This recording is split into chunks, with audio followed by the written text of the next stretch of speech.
How's it going, YouTube? This is Slacker Magician coming at you with another episode of Competitive Dueling Network Duels. I am following Durban Dragon around. This is only the second duel I've seen of his. I'm not really 100%. Okay, he's adding Mikizuchi. He must have Yamato already. But I'm not really 100% sure why I'm watching a second duel on this guy, because he just scooped so easily last game. I was like, Infinity versus Bujin, this is going to be an awesome matchup, and then it was just like the lamest game ever. They just both kept quitting. And Durban was the one who finally scooped it up twice.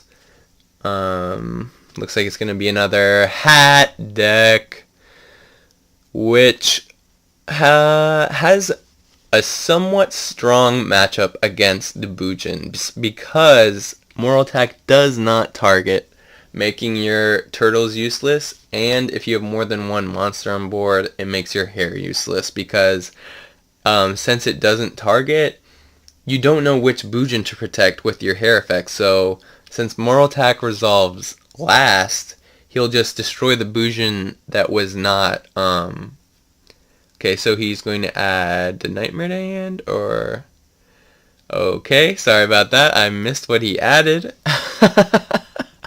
I'm such a scrub when it comes to narrating these duels. I always get like lost on the tangents and stop paying attention to what actually happened. I mean, it's okay to do it when I'm narrating my own duels, because I can just be like, what did you add? But I can't just say. I mean, I guess I can ask the Atchers what he added. Maybe they will tell me. So he sets 5, goes card D, gets that +1. That's all. That's what the hat deck is all about, those +1s with the normal summon, because all of your special summoning the artifacts actually happens on the opponent's turn, and it's a special summon anyways. So Romelio is a +1, Dionea is a +2 if Romelio is in the grave, Karkadi is a +1, Fire and Ice Hand is like +5, +6 really. So he sets 5 passes. The Yamato somehow hits the field against 5 back row and might even connect an attack. I can't imagine what all 5 of these traps must be. That, okay, one of them is an ignition. I don't know why he didn't use the ignition. Okay, he didn't use the ignition on Tenki because he already had a Moral Attack set, and he can just take out the Yamato right now. So Moral Attack takes down Yamato. It's a heavy hit to our Bujin player. Now in this situation, if he had hair, it would save him. Although Yamato also has less attack. I don't know why it's taking so long for him to send it to the grave. What does he have? My body as a swag in his hand, Asianized style. Honestly, nah, my body as a shield. If only it was like pay 1,000 life points, then it would really be good. But I mean, it's better than Lance in this format in some situations, because it's always about those monster effects popping. Fire Hand, Moral Attack. Fire Hand, Moral Attack. And Romelio pops traps. A lot of monster destruction in this format. But it's just too heavy life point costs with Soul Charge being a thing.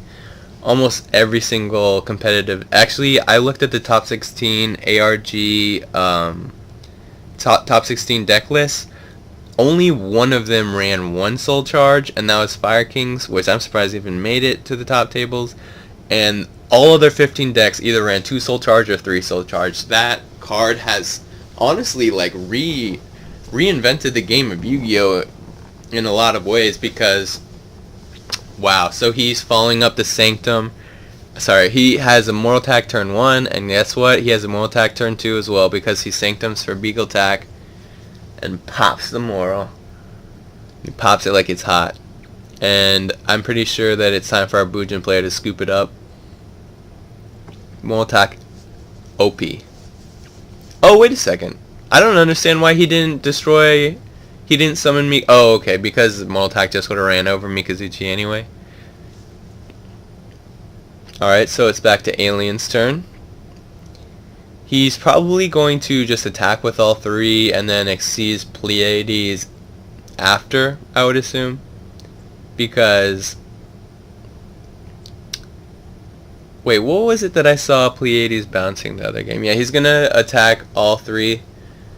If only you could somehow run tanky in artifacts, or maybe like a Fiendish Chain would be good, so that you can use Pleiades to bounce back your Fiendish Chains if you don't have any target for the opponent. Just continue to go plus. I feel like it would fit well in the...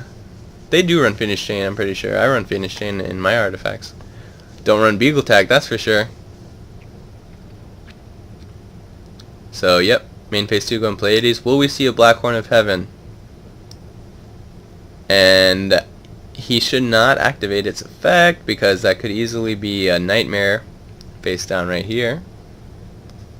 And, I don't know what he would bounce either. He wants to bounce the Tanky back to hand and give him a free search. Alright, so moving on to Scoop phase. He summons Quillen. Not sure why. Not really sure what that's gonna do.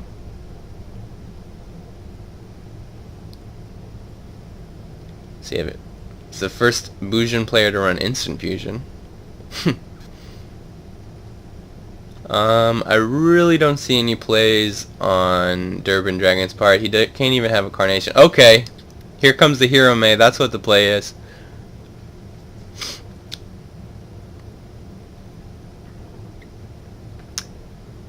And unfortunately, Mortal Attack is not fast enough to take out Tenki, because the Sanctum doesn't actually destroy Tenki. The Mortal Attack destroys it in like a new chain, so it's not fast enough. Yep, here comes the Hero May. It's gonna banish probably Mikazuchi or Yamato. Well, I don't know which one. Probably Yamato. And so he can get it back with Carnation. And then he's probably gonna overlay into Exodon.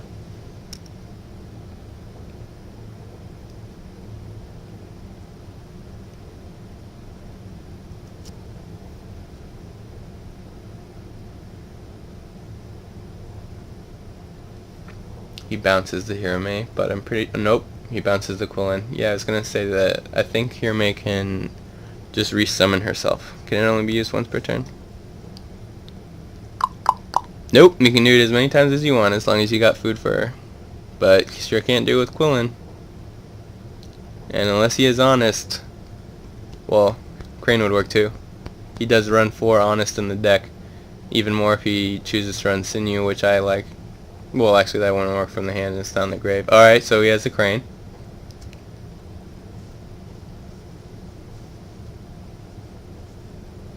Calling Moral Attack to destroy. This is rough. Yep. Scoop phase.